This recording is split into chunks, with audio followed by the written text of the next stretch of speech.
Chichay, naghahanap ka ba ng trabaho? Tanong ng kaibigan ni Chichay sa kanya. Oo, bakit Tanong kaagad ni Chichay. Yung tita ko kasi naghahanap ng kasambahay. Baka gusto mong magtrabaho doon. Ano? Kasambahay? Grabe ka naman sa akin, Anong akala mo sa akin ay walang pinag-aralan para gawing kasambahay? Nakasimangot nitong sambit. Hindi naman sa ganon, Chichay. Tinatanong nga kita kung gusto mo bang magtrabaho. At saka, huwag mo ang mamalitin ang pagiging kasambahay. Dahil napakaswerte mo kaya kapag doon ka sa tita ko nakapagtrabaho. At bakit mo naman nasabi, Aber? Tanong ni Chichay sa kanya. Kasi hindi yun gaanong nag-uutos at saka wala palagi si tita at naiiwan lang palagi ay ang pinsan ko. Subalit ay hindi rin yun ang uutos. Bale ang gagawin mo lang ay maglinis at kung tapos ka na ay pwede ka nang makapagpahinga. Marami ka pang magiging kaibigan doon na kapwa kasambahay rin dahil sa isang subdivision sila nakatira. Paliwanag ni Talaga ba? Kung yan lang naman ang gagawin, ay sabihin mo na pwede ako. Para naman magkapera na rin ako. Kesa naman dito lang ako palagi nakatambay. Wala akong ibang magawa kung hindi ang makipagkismisan ng kilaling Sonya. Mabuti naman at naisip mo na ngayon na magtrabaho. Magpaalam ka na lang sa mga magulang mo, Chichay. Nang sa gayon, kapag sinabi ko ng babiyahe na tayo, ay makakaalis na tayo kaagad. Basta't huwag ka lang maging tamad ha. Dahil akong mapapagalitan ni tita niyan Narekomenda pa naman kita, kaya wag mo akong bibiguin ha. At isa pa ay wag mo akong ipapahiya. Paalala ng kanyang kaibigan. Oo naman, wag kang mag-alala at hindi kita bibiguin at hindi rin kita ipapahiya, Basta't malaki ang sahod ko ako dyan. Kaya't maiwan muna kita ha, at uuwi muna ako para makapagpaalam sa mga magulang ko, okay? Itetext na lang kita mamaya kapag pumayag na sila. Saad ni Chichay at agad naman ang umalis. Habang ang kanyang kaibigan naman si ay agad na tinawagan ng kanyang tiyahin. Tita, may nahanap na po ako. Panimula nito. Sino? Kaibigan ko po. At saka wag po kayong mag-alala. Makikilala nyo rin po siya tita kapag nagpunta na kami dyan. Tinawagan lang naman po kita para sabihin sa'yo na wag na po kayong maghanap ng isa pang kasambahay. Dahil sa may nahanap na po ako tita. Okay sige. Basta't alam mo naman siguro na ayaw ko ng mga tsismosang kasambahay, hindi ba? At dapat ay maaasahan yan ha. Paalala ng kanyang tiyahin. Oo naman po tita, wag po kayong mag-alala. Sambit na lamang ni at agad na binaba ang tawag. Habang si Chichay naman ay kinakausap ang kanyang mga magulang. Nay, Tay, may babalita po ako sa inyo. Panimula nito. At ano naman yan, Chichay? Kung bagong chismis na naman yan, ay nako, wag mo nang sabihin at nasasayang lang ang laway mo. At isa pa, ay wala akong oras na makinig sa'yo. Sambit ng kanyang ina. Tama ang nanay mo, Chichay. Kahit wag mo na lang sabihin ha. Dagdag pa ng kanyang ama. Ano ba yan? Chismis ka agad? Hindi ba pwedeng may bagong ibabalita ako sa inyo na tiyak na ikatutuwa nyo? Grabe talaga kayo sa akin, Nay, Tay. Nakasimangot nitong sambit. Huwag kang magdrama dyan, Chichay. Kilala ka namin, kaya't hindi mo kami masisisi kung ganyan ang sinasabi namin patungkol sa'yo. Ani ng kanyang ina. Oo nga, kaya't patungkol saan ba yan ang sasabihin mo, Aber? Wika ng kanyang ama. Anyways, may nahanap na po akong trabaho. Talaga? Ano naman yan, Chichay? Tanong ng kanyang ama. Mabuti naman at naisip mo na rin sa wakas na maghanap ng trabaho para naman may silbi ka sa pamilya natin. Mataray na sambit ng kanyang ina. Ay nako, grabe talaga kayo. Pero anyways, gusto ko pong magpaalam sa inyo na bukas rin po ay aalis na ako dahil papasok na po ako bilang kasambahay sa tita ni Kilala niyo naman po siguro yung kaibigan ko, hindi ba? Sa tita niyo po ako magtatrabaho, nanay at tatay. Paliwanag ni Chichay. Seryoso ka ba dyan, Chichay? Oo naman po. Bakit naman po, Nay? Magpapaalam po ba ako sa inyo kung hindi po ako seryoso? Diyos ko, may kasambay ka pang nalalaman dyan. Maglinis nga ng bahay natin ay hindi mo magawa Sa ibang tao pa kaya? Naku, baka matanggal ka lang kaagad sa trabaho mo. Kahit huwag ka nang magpatuloy pa. Saad ng kanyang ina. Oo nga anak, at saka baka matanggal ka ng amo mo kaagad. Dahil dyan sa bibig mong napaka-chismosa. Kahit mag-isip-isip ka muna ng mga desisyon mo sa buhay. Sita ng kanyang ama. Ano ba yan? Napaka-negative nyo naman talaga sa akin, oh. At saka, hindi talaga ako maglilinis dito dahil wala naman akong sasahurin sa bahay na ito eh.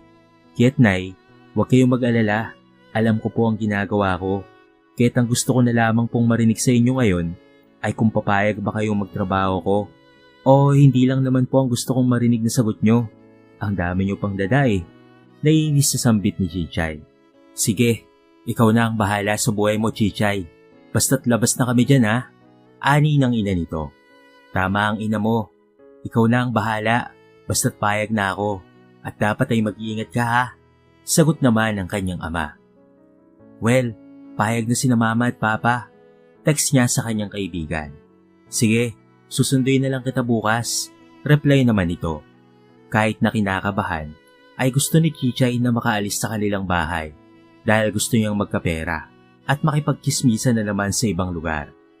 Kinabukasan ay sinundo na siya ng kanyang kaibigan at agad silang nagbiyahe patungo sa tita nito. Good morning! Nandiyan ba si tita? Tanong ni Well. Yes, Miss Well. Bakit po?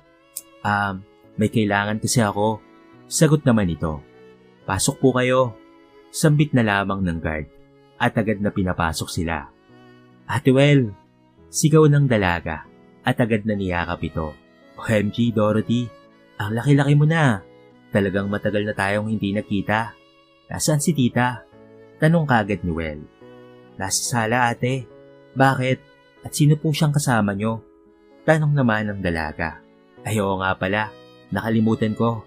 Dorothy, siya si Chichay, ang bagong makakasama mo sa bahay nyo. Hindi ba naghahanap kayo ng kasambahay? Tama ko, hindi ba? Kaibigan ko siya sa bayan. Pakilala ni Well. Hi, I'm Chichay. Nice to meet you, Dorothy. Pakilala ka agad ni Chichay. Sa wakas, meron na rin akong kasama rito. Anyways, may gagawin pa po ako, Ate Well at Ate Chichay. Paalam muna sa inyo ha. Paalam ng dalaga. Kaya't kaagad naman na silang pumunta sa sala. Agad namang pinakilala ni Well si Chichay sa kanyang pinakamamahal na tiyahin. Maiwan na kita, Chay ha. Si tita na ang bahalang magsabi sa'yo sa mga dapat mong gawin. Paalam ni Well sa kanyang kaibigan. Maraming salamat ulit, Well ha. Pasasalamat ni Chichay sa kanya. At agad naman itong niyakap at umalis na. Nang makaalis na si Well, ay kaagad namang sinabihan ni Madam Cerilia si Chichay sa kanyang mga dapat na gawin. Pwede ba kitang tawagin, Chay? Gaya ng tawag sa ni Well. Ang haba-haba kasi kapag tatawagin pa kitang Chichay eh. Alam mo naman na medyo may katandaan na ako. Nahihiyang sambit ni Madam Cerilia. Naku madam, okay lang po yun. Kung saan po kayo komportable, ay okay lang po sa akin. Sagot naman ni Chichay. Okay sige, magpahinga ka na muna at bukas na bukas ay magsimula ka na sa trabaho mo. Kung may mga tanong at kailangan ka, ay tawagin mo lang ako. Kung wala naman ako, ay pwede mo namang tawagin si Dorothy na anak ko. Okay ba yun sa'yo? Yes madam. Sagot na lamang ni Chichay. Naging maayos naman ang mga gawain ni Chichay sa bahay na Cerilia at wala naman siyang reklamo dahil sa hindi palaging umuutos ang kanyang amo. At isa pa ay napakabait rin ito. Wala pang isang taong naninilbihan si Chichay sa kanyang mga amo. Bukod sa pagiging tamad na kasambahay, ay napakachismosa pa nito. Imbes na trabaho ang inaatupag, ay ang pagsagap ng chismis ang kanyang ginagawa. Pati ang mga lihim sa pamilya na pinaglilingkuran niya, ay alam na rin niya. Ang amo raw na babae na si Cerilia, kaya raw iniwan ng asawa sapagkat mahilig daw itong maglustay ng pera sa kasino. Hindi naman niya masisi ang kanyang amo na mag-ubos ng salapi dahil napakarami nitong negosyo. Ang anak naman nitong lalaki na si Dome na ipinadala daw sa Amerika ay dahil daw nakabuntis ng babae na ayaw nitong pakasalan.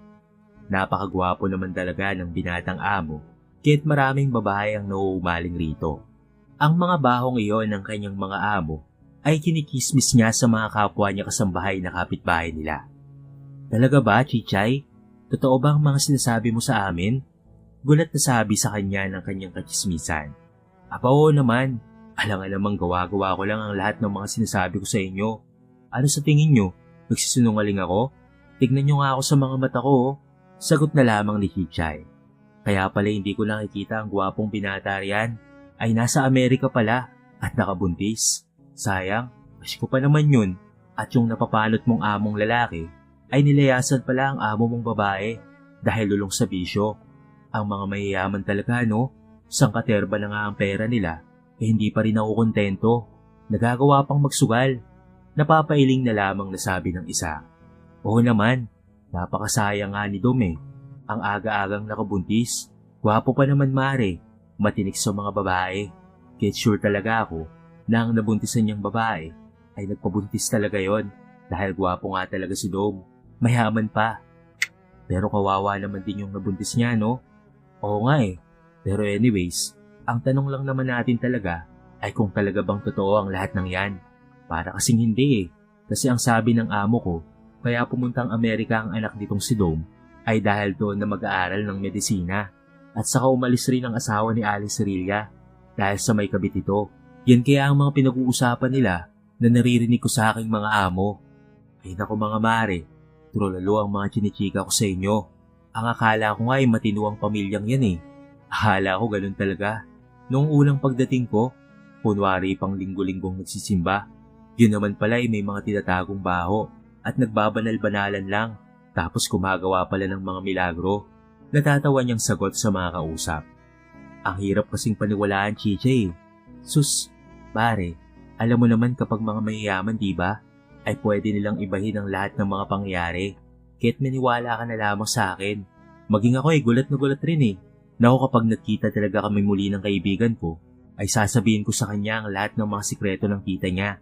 Kasi hindi sana ako makakapagtrabaho dito kung hindi dahil sa kaibigan ko eh. Sa bagay, sagot na lamang ng katsismisan ni Chichay. Hindi rin nakaligtas sa matabil niyang bibig ang anak na babae ng kanyang amo na si Dorothy. Merong gwapong nobyo ang dalaga na palaging pupunta sa bahay. Sa isip-isip niya ay ang mga ito naman ang mamatyagan niya. Siguradong may itinatago ring kalokohan ng magkasintahan na ito na kailangan niyang malaman para may bago siyang matismis sa mga kaibigan niyang kismosa rin. Yung anak naman ni Aling Sirilia na babae, anong balita ukol sa kanya? Tanong ng katsismisan niya. Yan ang babantayin ko dahil may gwapo yung nobyo na palaging pupunta sa bahay nila. Ba't mo naman babantayan? Napakabait kaya ng batang si Dorothy na yan. Sus, alam niyo noon mga mare, silang lahat ay may mga lihim rin. Kit sigurado ako na may lihim rin niyang si Dorothy. Ika nga nila, nasa loob ang kulo. Kit huwag kayong mag-alala. Kapag may nakalap akong impormasyon patungkol kay Dorothy, ay kagad kong sasabihin sa inyo. Kailangan ko lang talagang magmanman sa kanilang magnobyo. Ikaw talaga, Chichay. Napaka-chismosa mo talaga. Naku kapag nahuli ka talaga niyan, ay matatanggal ka talaga sa trabaho mo at pagsisisihan mo dahil sa napakabait kaya ng mga amo mo kaysa sa akin. Natatawang sambit ng kapitbahay nila. Sus, hindi ako matatanggal. Ang lakas ko kaya kay Madam Sirilia. Sige na nga, babalik na ako ron at baka dumating na si Madam at wala ako doon. Mapapagalitan ako ng dahil sa inyo Paalam na lamang ni Chichay. Nakagad naman ang bumalik sa bahay ng kanyang amo. Isang araw ay dumalaw ang lalaki na eksakto namang wala ang amo niyang babae at ang anak lamang nitong dalaga ang naroon. Ate Chay, magandang umaga. Nakaalis na po ba si Tita Sirilia? Tanong ng nobyo kay Chichay. Oo, nakaalis na Richmond. Bakit mo naman natanong? Nagtatakang tanong ni Chichay. Ay, may kailangan kasi kaming gawin ni Dorothy Nasaan po pala si Dorothy? Tanong ni Richmond. Ay nasa sala at mukhang ikaw ata ang iniintay nun. Pasok ka. Sambit na lamang ni Chichay at agad na pinapasok ang binata. Pagpasok ng binata ay agad itong palihim na sinundan ni Chichay. O Richmond, kanina pa kita iniintay Masayang wika ni Dorothy. Sorry kung ngayon na ako nakarating Nagmamadali nga ako Baka ka ako naiinip ka na. Tugon ng kanyang nobyo. Ngayon na ba natin gagawin? Wala ang mama ko rito Si Chichay lang ang kasama ko. Sabi ng dalaga na tila sabik na. Alam ko, at nakausap ko rin si Ate Chichay sa labas. Napaka-timing talaga At hindi malalaman ng mama mo ang gagawin natin. Nakangising sambit ng lalaki na inakbayan ng nobya na may binulong-bulong pa sa tenga nito. Nagkakandahaba naman ang leg ni Chichay habang pinapakinggan ang pag-uusap ng magkasintahan sa sala. Ngunit walang epekto ang linaw ng tenga niya dahil hindi niya marinig ang bulungan ng dalawa. Ano ba yan? Bakit kailangan pang magbulungan? Naiinis na sambit ni Chichay dahil hindi nito marinig ang bulungan ng magkasintahan. Maya-maya ay nag-aya na si Dorothy. Saan ba natin gagawin, Richmond? Sambit ng dalaga. Dun tayo sa loob ng kwarto mo. Saan pa ba natin gagawin? Mas okay sa kwarto mo. Sagot na lamang ng nobyo. Sa bagay nga, para solo natin, sabi ni Dorothy na may pilyang ngiti. O ano pang hinihintay mo? Tara na sa kwarto mo at gawin na natin. Yaya ng lalaki habang hinila ng dalaga paakyat sa hagdan. Nakatunog na ang kismosang si Chichay. Hindi niya maaaring palampasin ang bagay na iyon. May gagawin ng dalawa sa kwarto. Baka may pinabalak silang kung ano Mabuti pa ay alamin ko na lang. Bulong niya sa kanyang sarili. Pumanhik rin siya sa itaas at lihim na pinakinggan ang ginagawa ng magkasintahan. Idinikit niyang mabuti ang kanan niyang tenga sa pinto at laking gulat na lamang niya sa kanyang narinig. O ano, umpisa na ba natin? Tanong ni Dorothy. Siyempre naman, atat na nga ako Sagot naman ni Richmond. Sinasabi ko na nga ba, at may gagawing kabalastugan ng mga ito. Atat na yung lalaki. Wika naman ni Chichay sa kanyang isip. Mas lalo niyang ikinabigla ang mga sumunod niyang narinig sa loob ng kwarto. Diyos ko, mukhang nabigla ata si Dorothy sa kuwan ng kanyang nobyo. Ang haba raw, sabi ni Chichay sa kanyang sarili, na patuloy pa rin nakikinig sa labas. Patuloy rin ang salitaan sa loob ng kwarto ng kanyang amo. Bakit naman ganyan yan?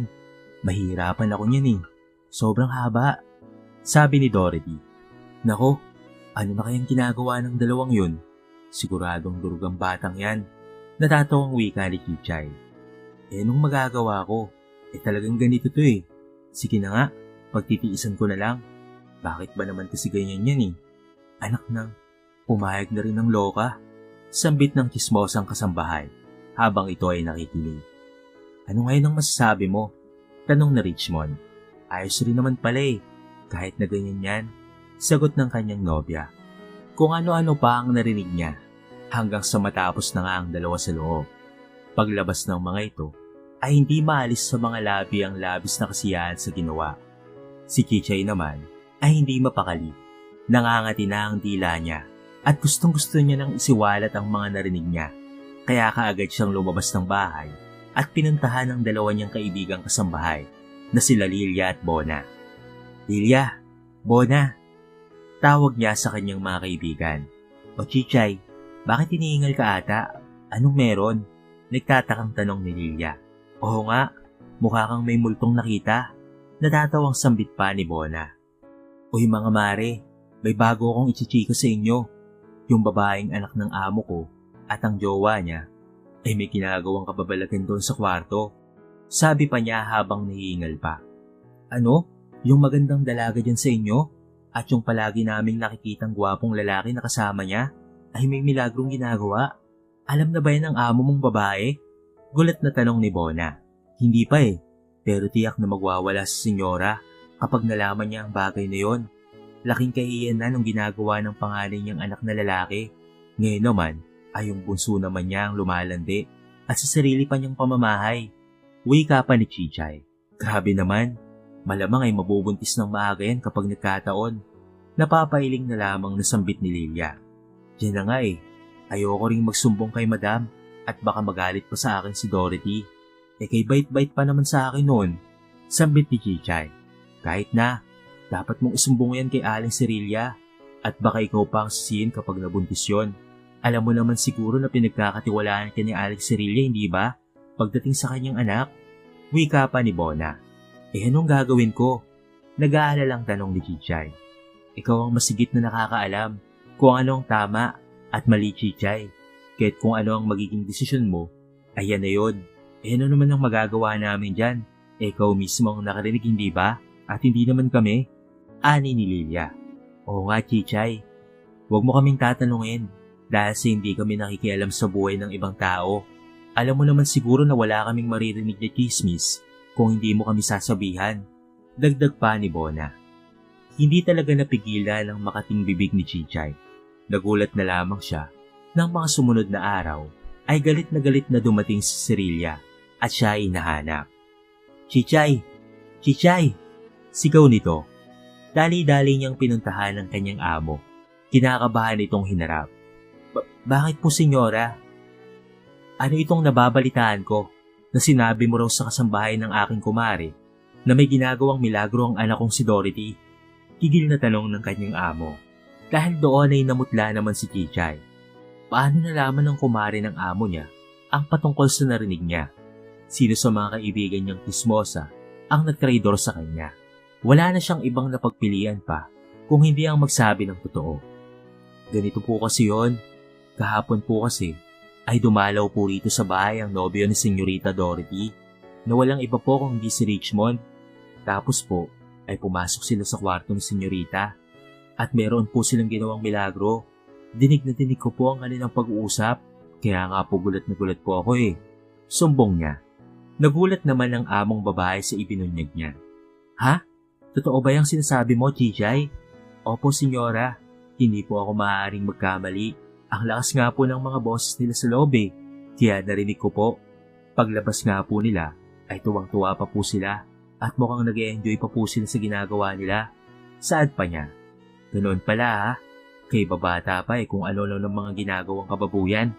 Ito namang anak ko'y isinuko kaagad ng kanyang bataan. Makikita nila ang hinahanap nila. Tara Chichay, samahan mo ako't puntahan natin sa senyorita mo. Wika ng amo na nagpupuyo sa galit. Nasa labas na sila ng kwarto nang marinig nila na may kausap si Dorothy sa loob. Naku senyora, nasa loob po ata si Senyorito Richmond. Aniya. Aba, bakit mo hinayaang makapasok muli ang dalawang yan sa loob na yan? Tanong ni Celia. Hindi ko po namalayan senyora. Baka si Senyorita po ang nagpapasok sa kanya. At gusto pa po atang makaround to ng anak nyo. Kumanda talaga sila sa akin. Wika ng amo na walang patumangging binuksan ang pintuan ng kwarto. Nagtaka sila na hindi naman nakalak ang pintuang iyon. Bumungad sa kanila ang dalawang magkasintahan. Anong sinasabi nitong si Chichay? Na may ginagawa raw kayong milagro kahapon? Gigil na tanong ni Celia. Hindi naman nakitaan ng takot ang dalawa. Ho? Ano pong ibig niyo sabihin? Wala naman po kaming ginagawa na kung ano dito, tita. Sagot na lamang ng lalaki. Tama po siya, mama. Nagpatulong lang po kasi ako kay Richmond na gumawa ng mga invitations para po sa nalalapit na ika-10 kaarawan mo. Hindi po ba balak niyo po ng isang magarbong party? Wika naman ni Dorothy. Ikinawin lang naman ni Celia at ng kismosang si Chichay ang sinabi ng magkasintahan. Ano? Invitations lang ang ginagawa niyo? Opo, mama. Nagbigay po ito sa akin si Richmond ng sketch na sulat para sa invitation. Isinulat ko po muna sa papel bago ko po itinape sa computer at pinaprint. Alam niyo naman po na parang kinahid na manok po ang sulat ng mokong na ito eh. Ang haba-haba po ng sulat niya. Tapos dun pa sa sketch paper. Natawa nga po ako eh kasi ang haba po niya magsulat. Akala niya siguro ay essay ang gagawin niya. Birthday invitation lang naman po ang ipinasulat ko sa kanya. Natatawang sambit ng dalaga. Inutusan po ako ni Dorothy na gumawa po ng birthday invitation. Pero napahaba po kasi ang sulat ko. Sanay po kasi akong magsulat ng mahaba eh. Pinagtatawanan nga po ako nitong anak niyo po, tita. Hindi raw po ako marunong. Natatawa ring sagot ni Richmond. Ganun ba? Ano yung narinig daw ni Chichay? Padila-dila pa daw. Tapos kung ano-ano pang sinasabi. Mali po ang iniisip nyo. Ito pong mga sobre ng invitations ang dinidilahan ko para po maisara. Hindi pa nga po namin natatapos lahat eh. Kaya nga po bumalik po ako rito para matapos na namin. Ito po kasing si Dorothy, nag-aaya ng kumain ng pizza kahit nakalimutan naming tapusin kahapon ang ginagawa namin. Tugon ni Richmond. Nakita nga ni na Celia at Chichay ang mga nagkalat na mga makukulay na sobre sa kama nitong si Dorothy. Gigil na binalingan ni Celia ang tismosang kasambahay. Wala naman palang ginagawang masama itong dalawa eh. Kinismis mo kaagad si chismosa mong kaibigan na si Bona, nakasambahay ng kumari ko ang mga narinig mo. Puro kasilungalingan lang naman pala ang lahat ng yon. Invitation card lang naman pala ang ginagawa ng senyorita mo at pati ng kanyang nobyo. Tapos ay ipinagkalat mo naman na may milagro silang ginagawa. Dapat ay inalam mo muna kung ano ang totoo at hindi, bago ka gumawa ng kwento. Napakamalisyosa mo. Singal ng kanyang amo. Labis namang napahiya si Chichay sa ibinunga ng kanyang katabilan ng dila. Ang akala niya ay yun lamang ang nalaman ng amo niya dahil ang ibang chismis na ipinagkalat niya sa dalawang kaibigan niyang kasambahay ay nakarating rin kay Cerilla. Ang hindi alam ni Chichay ay kinismis rin ng mga ito sa mga amo nila ang sinabi niya, kaya nakarating ang mga yon sa kanyang amo. Wala siyang kaalam-alam na mga kumare pala ni Cerilla ang mga amo ng kanyang mga dalahirang kaibigan. Dahil sa kanyang pagiging chismosa, ay talaga namang sinibak siya sa trabaho ni Cerilla. Alam rin pala ng kanyang amo na tatamad-tamad siya sa bahay. Pinagbibigyan lamang siya nito dahil naaawa ito sa kanya. Pero hindi na nito pinalagpas pa ang pagkakalat niya ng mga maling impormasyon patungkol sa pamilya nito na hindi dapat nalalaman pa ng ibang tao. Lalo na ang peking impormasyon na isiniwalat niya patungkol sa kasintahan ng kanyang anak na si Dorothy. Wala naman palang ginagawang milagro ang mga ito at ang lahat ng chismis ay pawang kagagawan lamang ni Chichay. Mabuti nga at hindi siya inireklamo ng mga ito ng paninirang puri. Kung hindi ay maaari pa talaga siyang makulong. Ipinahamak si Chichay ng kanyang makasalanang bibig. Ngayon tuloy ay wala na siyang trabaho. Talaga nga namang mabilis ang karma para sa mga chismosang kagaya ni Chichay.